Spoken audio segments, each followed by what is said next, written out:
Hello and welcome to Newsmax TV. I'm John Bachman. Joining me right now from Washington, D.C. is Congressman Louie Gohmert. He represents the 1st District of Texas and serves on the House Judiciary Committee. Congressman, it's good to have you with us again. Well, the first thing I want to talk about is this continuing resolution. Congress must pass some sort of spending bill by the end of the month or the government might shut down just this week. The House delayed a vote on such a measure, and many Republicans are holding firm on their promises not to sign off on a stopgap appropriations bill unless it defunds Obamacare. And here's what the president had to say yesterday as he marked the 5th anniversary of the economic crisis. Congress's most fundamental job is passing a budget. And Congress needs to get it done without triggering another crisis, without shutting down our government, or worse, threatening not to pay this country's bills. Well, first, it's important to note that this president egging anyone on about a budget just shows hypocrisy knows no bounds in this administration, because they have never been serious about a budget. He can't even get the Senate to propose a serious budget. And so the House has been the only ones that have been serious about trying to fix the problems that are plaguing America with overspending. And so when we look at the appropriations for next year, is what it actually is, we're looking at another continuing resolution because the Senate doesn't come up with appropriations. They should, they have not. They don't address those bills because they might have to take tough votes. We do it all the time in the House. But when it comes to Obamacare, you're exactly right, John. The American public is on our side. They understand. It is devastating people's ability to have affordable care. It's causing so many to lose the insurance they had. It's running up the cost of insurance dramatically. It's devastating the economy and people's opportunity to have full-time work, bringing many full-time workers to part-time work, causing them to have to work a number of jobs, and all of those without actual health insurance. I mean, it is a disaster. And knowing that, Republicans want to make sure that the Americans do not have this plague any further pushed upon them. And so the way to do that is to defund Obamacare. Now, we have a bill where a number of good conservatives have signed on saying, here is where we're willing to end up in a compromise, and it just delays Obamacare for a couple of years. Well, I'm not sure that's sufficient for me. For goodness sakes, we need to defund Obamacare. Well, that might be the case. I also want to mention something that Steve Forbes, a good friend of Newsmax's, just wrote on Forbes.com, and it's titled, "Hey GOP, get smart fighting Obamacare." And I'm going to quote Forbes here. This is what he had to say. "So what should the GOP do? It should take the president up on his taunt that the Republicans have no alternative. There's not even a pretense now that they're going to replace it with something better." Steve Forbes quoting the president there. Forbes went on to say several Republicans have proposed pro-patient, pro-free market reforms, which most people would support. The House Republican leadership should quickly put these together in a bill. They can trumpet their proposal to the people and declare, "Mr. President, here is the alternative the American people want." So, Congressman, is there any chance that something like that might get pulled together?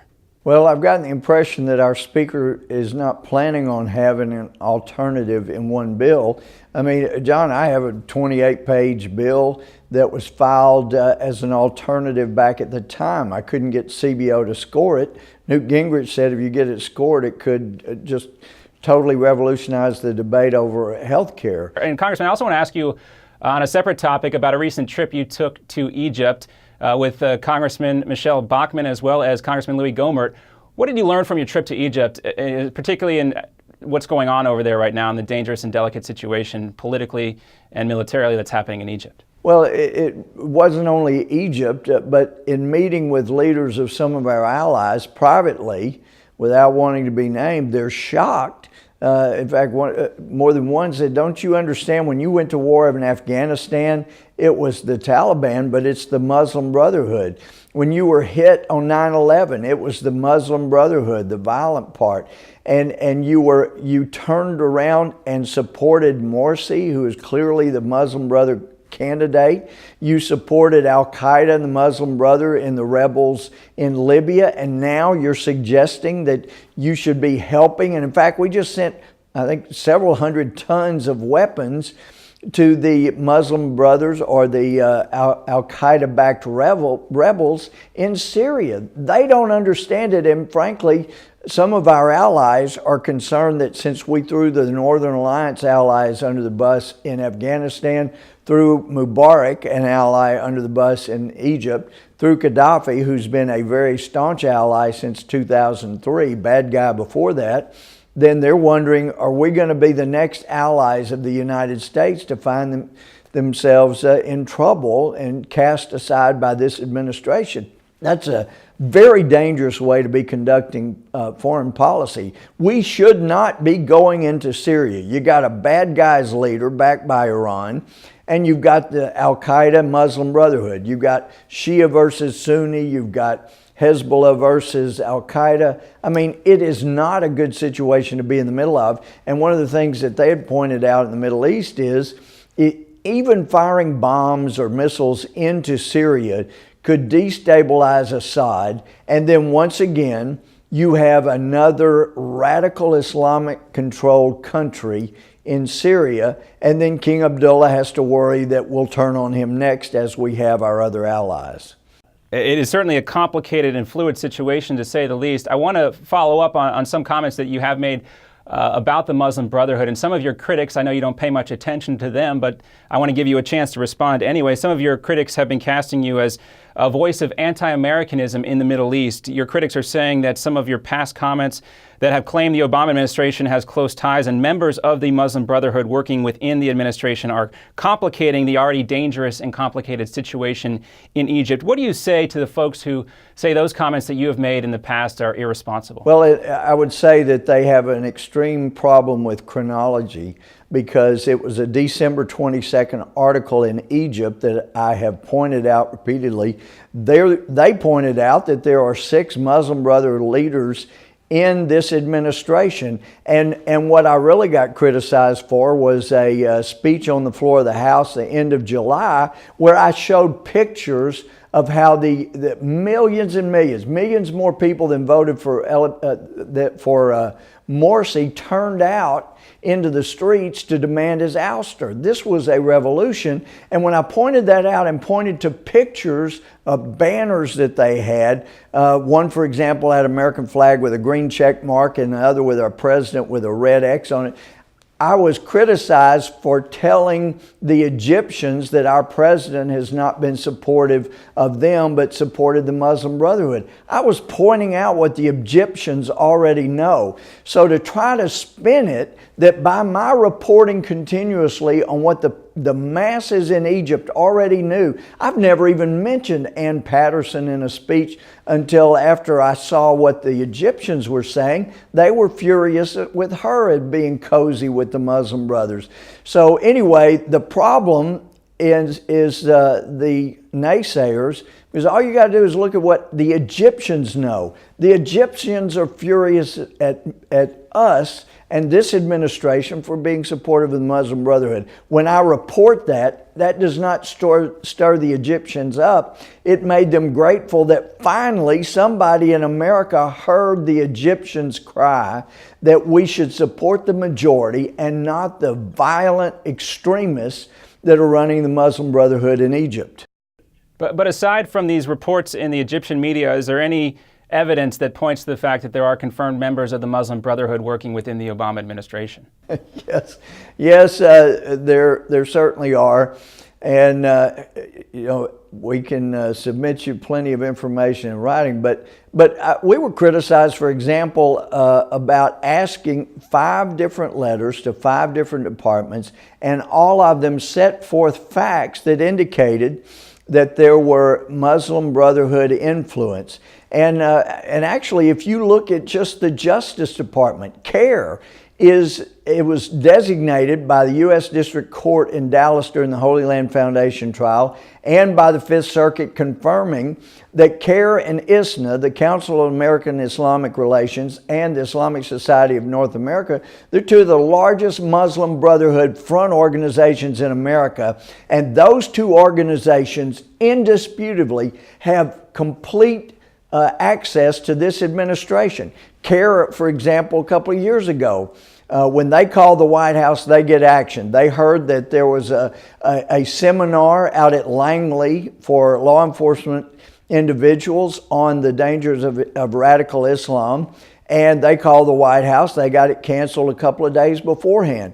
CAIR and ISNA complained about FBI training material and other training material that they said was offensive to Muslims, when actually Michelle Bachmann and I went through the material that had been stricken or purged through the FBI material. Some of it's kind of silly, but some of it simply was explaining what the Quran said, what they believed. That stuff has been stricken, and as one of our intelligence officers had said, we are forcing ourselves to look for our enemy while we're blind. We blinded our ability to see our own enemy. So just look at the effect that the two largest Muslim Brotherhood front organizations have. ISNA has a president named Mohammed Majid. Majid has instant access. In fact, when he was the Deputy National Security Advisor, Distance McDonough, you can find the transcript of his speech, spoke to the All Dulles Area Muslim Society, and he thanked Imam Majid for his prayers at the White House. And we also know Majid helped the president with speeches before, has access to the inner sanctum of the State Department. I mean, it goes on and on. You have to be blind not to read the Holy Land Foundation opinions and not understand that there's extraordinary influence by the Muslim Brotherhood front organizations in America. Well, we'll have to look into that, and I know you are continuing to do that, Congressman, so we'll leave that there for the time being. And I do want to wrap up on one last question with you, sir, and I just wanted to get your take on the mass shooting yesterday in Washington, D.C., of course, a horrible tragedy with 12 innocent civilians losing their life, the gunman killed as well. We know we're going to hear calls from the left to increase gun control as a result of this. We know it hasn't worked in the past after mass shootings similar to this one. What do you think is missing from this conversation? We've heard calls for, there's talk of mental health being involved in this as well, the shooter possibly having mental health issues. We have not talked about that as much. Some people like Newt Gingrich have called for an overhaul of our mental health system. Do you think that's the conversation we need to be having? I absolutely do. Mental health seems to be playing into Newtown shooting, Colorado shootings. It obviously has an effect, and it's interesting that people seem to have a common tie with extremely violent video games. And so if they have mental health issues and play extremely violent video games, they seem to have trouble distinguishing between what is reality and what isn't. But it is important to note that it is our own system that's breaking down. How in the world you give a legitimate ID to a guy who got ousted out of the Navy for gunfire incidents? I mean, good night. How do you give this guy access to anything? And then, of course, we're hearing, I want to see it borne out, but to be sure. But if he brought a gun that killed the people at the checkpoints and took their guns, well, obviously they have a right and an obligation to have guns. I'd be all for everybody keeping their sidearms if they're in the military and on a military installation. That's something we need to get back to. But again, I think we need fewer contractors and more military helping with our military defense. I see a lot of problems here, and blaming this on guns is like saying that the big problem with obesity is we've got too many spoons. It's not the spoons, it's not the guns, it's the people who have them. And so I think there's a lot of things that need to be done. But one of them is just to deal with the mental health of people that have guns. All right. Well, we know we'll have more debate on this issue, of course, as well. Congressman Louie Gohmert, thanks for your time, sir. I do appreciate your insight on all these topics. It's been a pleasure speaking with you, as always. Always good to talk to you, John. Thank you. And thank you for watching Newsmax TV.